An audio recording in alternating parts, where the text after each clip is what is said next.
मांगोगे तो सच्चिदानंद परमात्मा की जो आभा मंडल है, जो करोड़ों ब्रह्मांडों को विस्फोट करती है, वो सत्य है, उसका ज्वाइंट सत्य से है।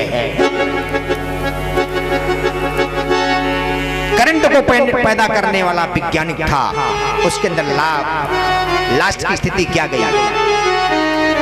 बल्ब को जलाने, जो बल्ब को उत्पत्ति किया, संसार का पूरा बल्ब जला, लास्ट दशा देखो तो क्या थी? भगवान ने करवा दिया हाथ से। लेकिन जब तक हमारे अंदर ज्यों ज्यों ज्यों ज्यों हरि भक्तों ने परम पिता को पाया है, दिल का मैल हटाकर प्रभु ने आत्म तत्वम दर्शाया है। अर्जुन को जब मोह ने घेरा, गीता का उपदेश दिया, आत्म तत्वम प्रत्यक्ष कराकर सारा संशय दूर किया। आत्म तत्वम प्रकट कलिमा ही दसों दिशा उजियारा है, आके देख ले सत्य शरण में खुला मोक्ष का द्वार है। जिंदगी में कुछ नहीं करोगे, यदि सत्य को अपना लोगे तो मोक्ष का बाप तुम्हें, यमराज नहीं, यमराज का बाप कुछ नहीं कर सकता। हर जगह तुम्हारे लिए रास्ता रहेगा। सिर्फ सत्य में इतनी ताकत है। अपने आप को कथनी करने में अंतर मत रखो। नमक रोटी की जगह यदि पूरी सब्जी की जगह में नमक रोटी मिल जाएगी, लेकिन वो हमें आत्मसंतोष देगी।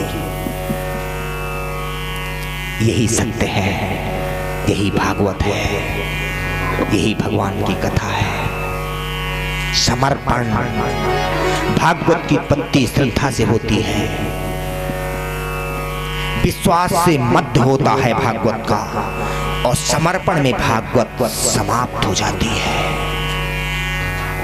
कायेन वाचा, कर्म के द्वारा, मन से इंद्रियैर्वा, जो मन से सोचता हूं, बुद्ध्यात्मना, बुद्धि के निर्णय के द्वारा, वान प्रकृति स्वभावा, जो प्रकृति के बीच में मेरा स्वभाव है, करोमि यद्यत् सकलम परस्मै नारायणायेति समर्पयामि। जीते जागते शरणागत हो जाओ। मौत घसीट कर जब बाहर निकाल देगी, उस वक्त में कुछ नहीं समझ में आता। जैसे मौत का जब झटका राजा परीक्षित को पड़ा, तब गंगा माता की ओर भागा और माता की प्रार्थना की। माता की कृपा से सुखदेव जी मिले, और सुखदेव जी ने ब्रह्म ज्ञान सुना रहे हैं। सुखदेव जी राजा परीक्षित को बता रहे हैं, कर्दम ऋषि के पास ब्रह्मा जी, कर्दम ऋषि के पास स्वयंभू मनु महाराज अपनी सतरूपा को लेकर के, और देवहूति बिटिया को जो जवान हो गई थी उसको लिवा करके पहुंच गए। बोले, हे ऋषिवर, ये मेरी बेटी का विवाह, मैं अपने बेटी का विवाह तुम्हारे साथ करना चाहता हूं। कर्दम जी ने कहा, मुझे स्वीकार तो है, लेकिन जब तक इसके पास संतान नहीं होगी तब तक मैं साथ में रहूंगा। जब संतान हो जाएगी तब मैं भजन करने लगूंगा भगवान का। यदि ये स्वीकार हो तो मैं शादी करना चाहता हूं, नहीं तो हे मनु महाराज मुझे क्षमा करें। मनु महाराज ने देवहूति की ओर देखा, बोले, बेटी तुम क्या चाहती हो? पिता की तो इच्छा है कि बेटी का विवाह मैं मुनि से कर दूं, क्योंकि बेटी तुम्हारी जोड़ी और उनकी जोड़ी बराबर है। तो जो अच्छे कुल खानदान की बेटी होती है, वो हमेशा अपने बाप की बात को स्वीकार करती है।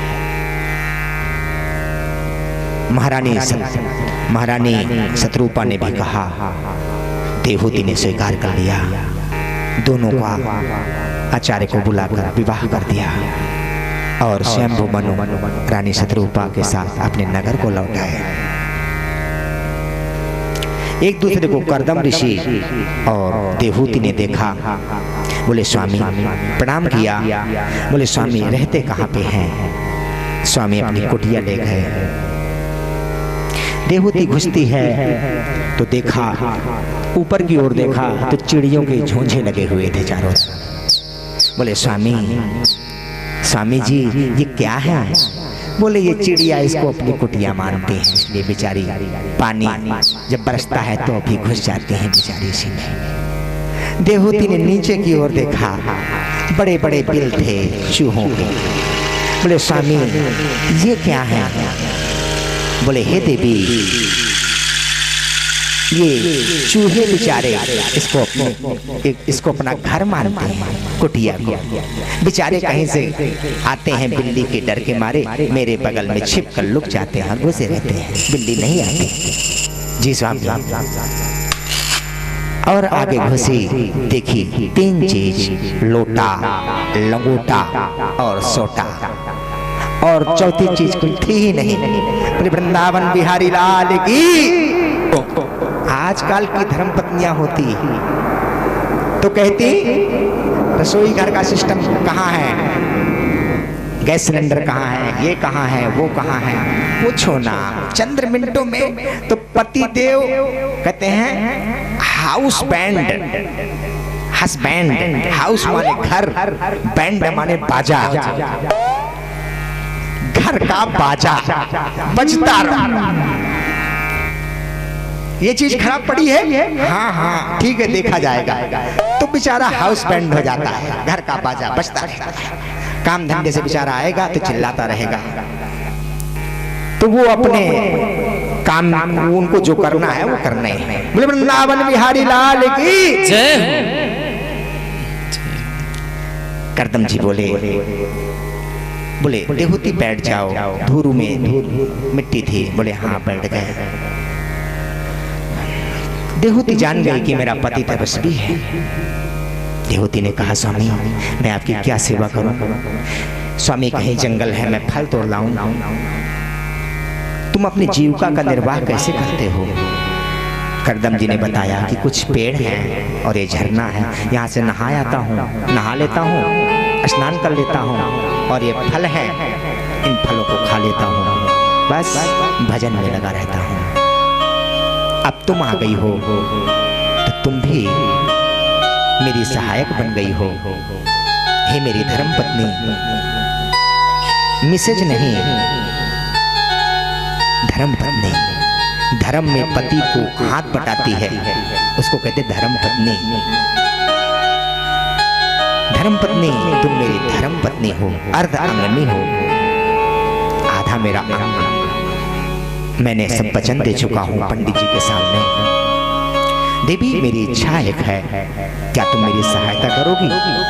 बोले हाँ स्वामी बिल्कुल सहायता करोगी। बोले मैं थोड़ा सा तप करना चाहता हूँ, मेरा तप कुछ शेष रह गया है। देवी बोली जी स्वामी जी बिल्कुल मैं आपके सहयोग करूंगी। देहूती नहा आती वहीं से और फल खा लेती और ऐसे रहने लगी। कई वर्षों बीत गए।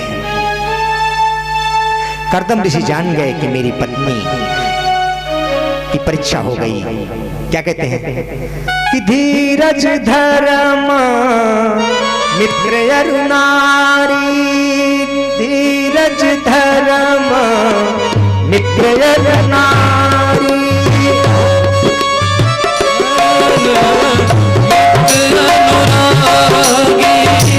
धीरज धर्म मित्र अरु नारी, धीरज धर्म मित्र अरु नारी, आपत काल पर गृहं जारी।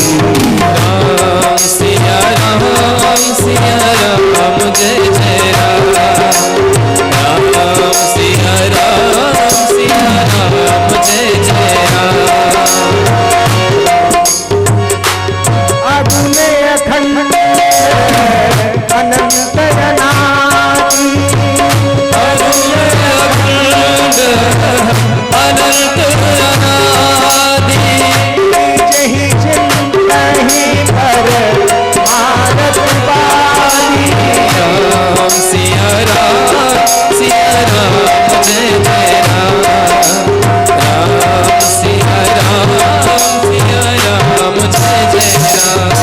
वृंदावन बिहारी लाल की जय हो।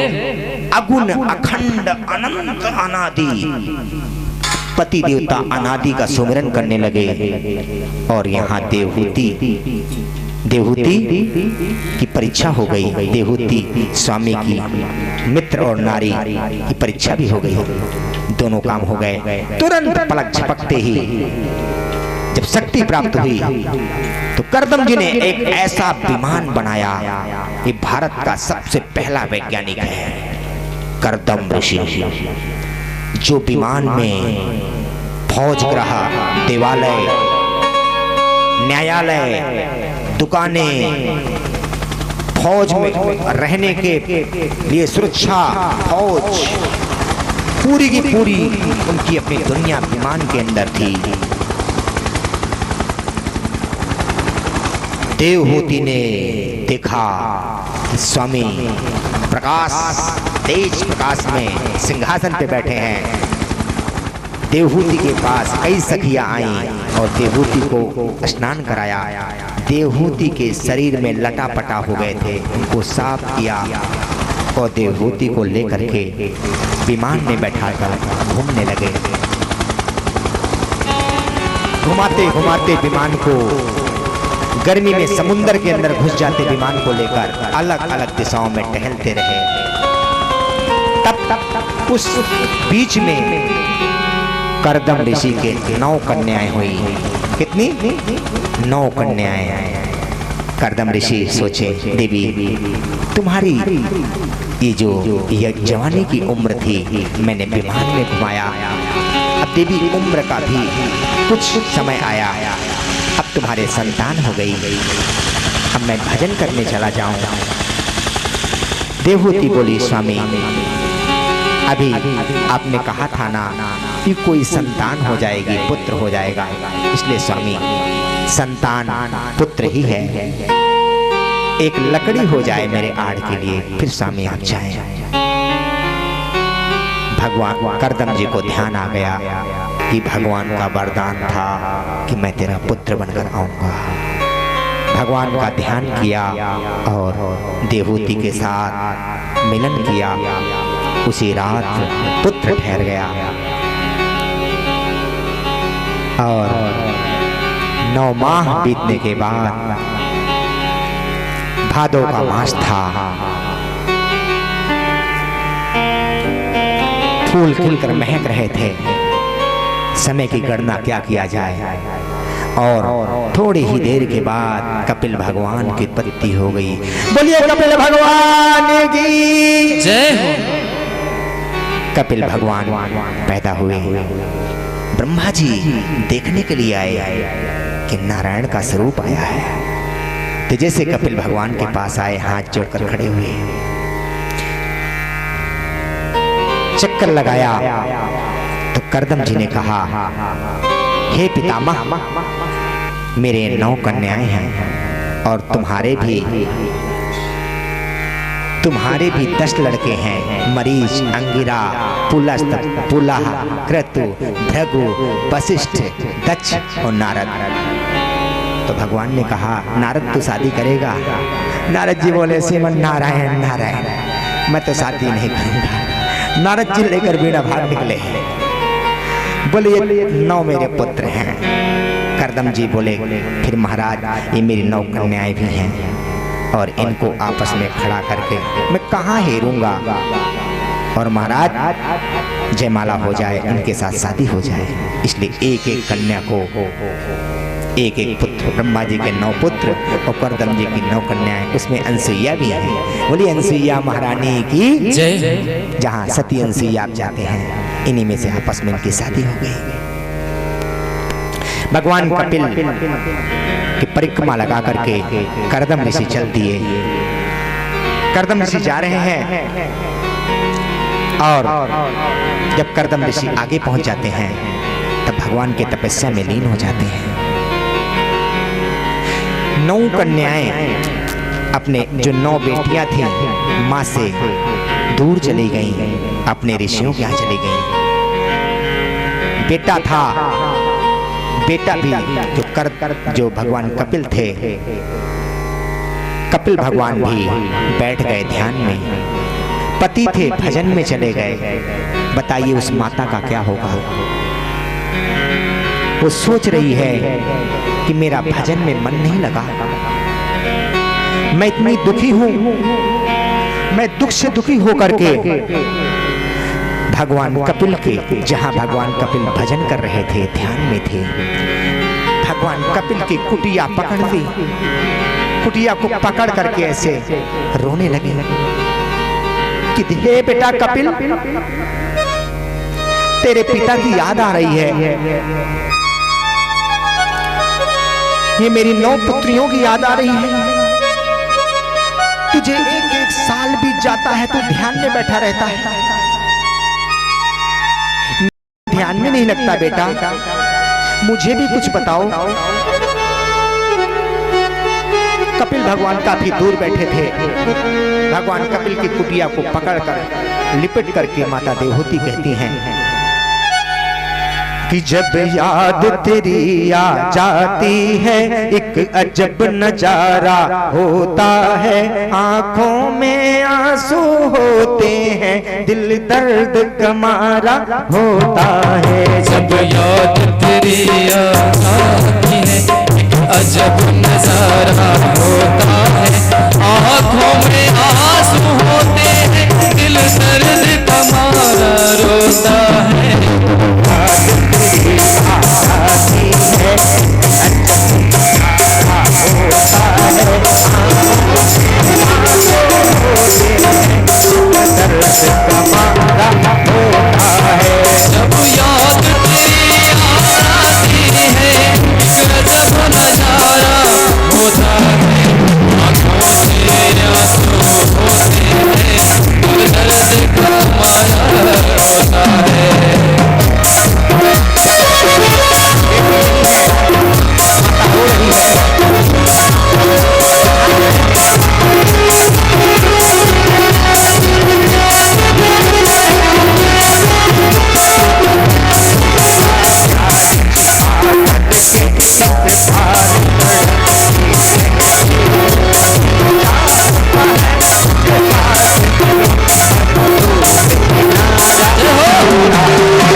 जय श्री राधे। माता बस ऐसे ही रो रही थी, छपट करके रो रही थी। भगवान कपिल का ध्यान टूटा। बोले माँ, किसकी याद में तुम रो रही हो? बोले बेटा कुछ नहीं, माँ का पूरा कपड़ा गीला हो गया था। बिंदु सरोवर तीर्थ से कपिल भगवान आए और आकर बोले माँ। भगवान कपिल ने अष्टाध्यायी 8 अध्याय भागवत के अष्टाध्यायी का ज्ञान पिरो करके माता के शरीर में उड़ेल दिया।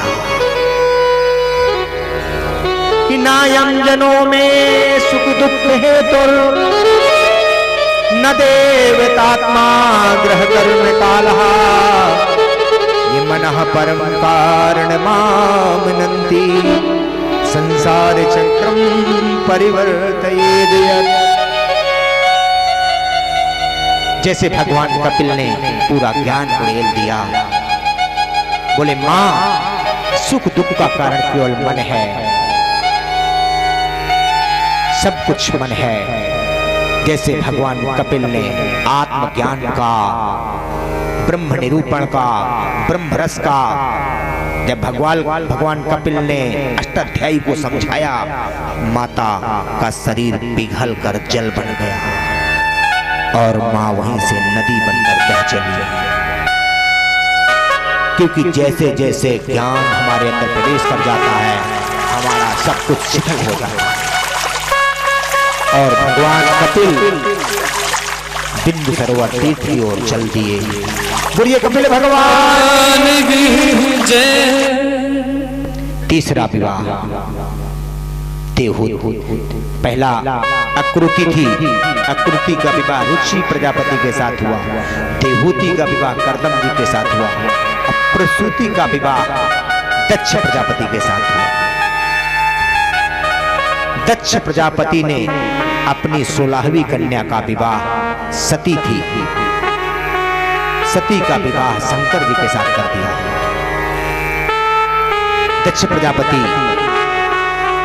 एक सभा में संबोधन करने आए थे। उस सभा में सब लोग थे, सब लोग खड़े हो गए, लेकिन शंकर भगवान अपने ध्यान में बैठे थे। शंकर भगवान नहीं खड़े हुए। दक्ष प्रजापति ने कहा, हे शिव, तेरा बदला लूंगा मैं। दक्ष प्रजापति एक यज्ञ करते हैं जिसमें सबका निमंत्रण देते हैं और सती का निमंत्रण और भगवान शिव का निमंत्रण नहीं दिया। सती देख रही है कि ऊपर से देवता लोग जा रहे हैं, विमान जा रहे हैं। स्वामी मैं भी चलूं? स्वामी चलना चाहिए। एक कोई कन्या अपने मायके में जब आती है तो ससुराल की बड़ी बड़ाई करती है, लेकिन सती सोचती है कि मेरा बाप बहुत बड़ा गलत काम किया है। स्वामी तुमसे क्या गलती हुई थी? बोले मैं ध्यान में था देवी, सब कोई खड़े हो गए, मैं नहीं देख पाया, इसलिए तुम्हारा पिता मेरा ससुर ऐसी भावना से ये कार्य कर रहा है। बोले हे पिता, तुमने बहुत गलत किया। अब सती माता उथल पुथल हो रहा था।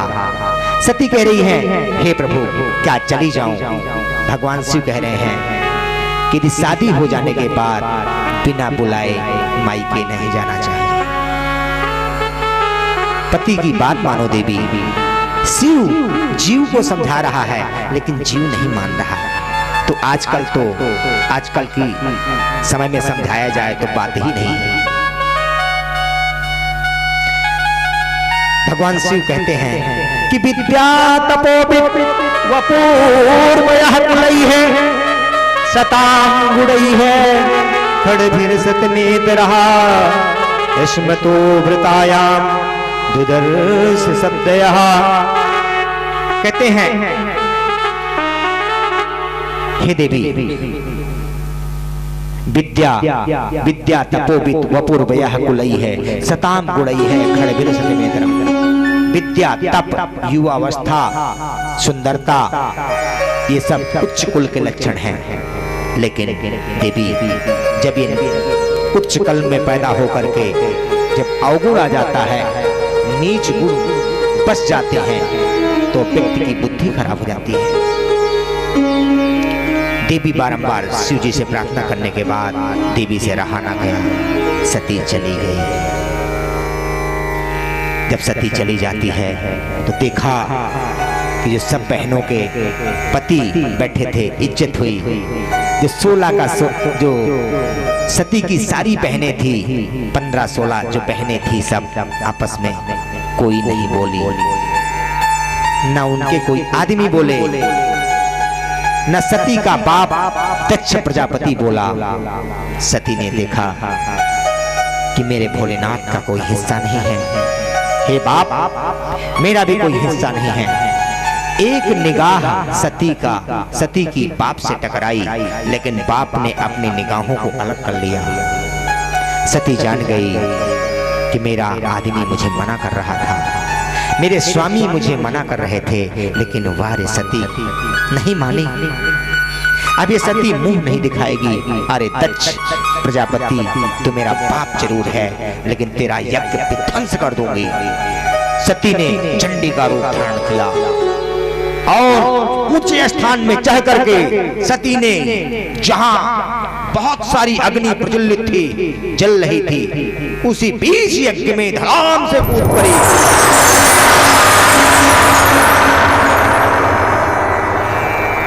बोले आदिशक्ति जगदम्बा महारानी की जय हो। या देवी सर्वभूतेषु शक्ति रूपेण संस्थिता नमस्तस्यै नमस्तस्यै नमस्तस्यै नमो नमः। देवी के जैसे कूद जाते ही सारे के सारे ऋषि मुनि इधर उधर बाहर हो गए। बोले अनाचार अनाचार चिल्लाने लगे। बोले विध्वंस हो गया यज्ञ। भगवान शिव का यज्ञ होता है, भगवान शिव का भाग नहीं होगा तो यज्ञ तो विध्वंस होगा। भगवान शंकर जी के गण भूत पिशाच सब बैठे थे। जब देखे कि ये सती का अपमान, तब तुरंत वहां लड़ाई करने लगे। तो प्रभु महाराज कई ऋषि थे, उन्होंने बंदी बना लिया भूत प्रेतों को, भगवान शंकर जी के गणों को, और पिटाई की। एक गण भागता हुआ आया, बोले प्रभु भोलेनाथ त्राहि माम शरणागतिम। भगवान शिव बोले बताइए। भगवान जान चुके थे। बोले सती के विषय में बताया। बोले माता ऊपर से कूदकर चंडी रूप धारण करनी है और अपने शरीर को खत्म कर दिया है। भगवान शिव ने अपनी एक कच्चा उखाड़ी और जोर से धरती पे पटका। बोले मेरे भक्त भगवान की जय जय। चल दिया योद्धा। जाते ही चल करके दक्ष प्रजापति का यज्ञ विध्वंस करने लगा। उनमें से भगवान शंकर के गण थे, सबको बंदी, सबको जितने दक्ष प्रजापति के जो भी आचार्य थे सबको बंदी बना लिया वीरभद्र। भगवान शंकर के गण ने कहा, बोले महाराज ये भृगु मुनि खड़े हैं, ये जब हमारे ऊपर पिटाई पड़ रही थी तो दाढ़ी मूछे हाथ लगा लगा कर हंस रहे थे, तो वीरभद्र ने उनकी दाढ़ी उखाड़ लिया। बोले ये पूसा महाराज दांत बड़े बड़े दिखाकर हंस रहे थे, तो तुरंत वीरभद्र ने दांत तोड़ लिया, बाहर फेंक दिया। बोले ये ठग है ना, ये ठग महाराज, ये भी स्वाहा करने में खूब चिल्लाते थे, लेकिन ये आंख मटका मटका कर हंस रहे थे। तो तुरंत वीरभद्र ने आंखें फोड़ दिया, दक्ष का सिर तुरंत अलग कर दिया। विध्वंस को देखकर सारे के सारे ऋषि लोग भाग निकले शंकर जी के पास। भोला और भाला, भोला है और भाला, भाला मतलब पटार, भोला मतलब कुछ नहीं जानता। प्रार्थना किया, हे प्रभु दयालु दाता, भूल हुई क्षमा करो। भगवान शिव प्रसन्न हो गए, वीरभद्र को वापस बुलवाया। बोले अब दक्ष प्रजापति का जो सर कट गया है क्या हो?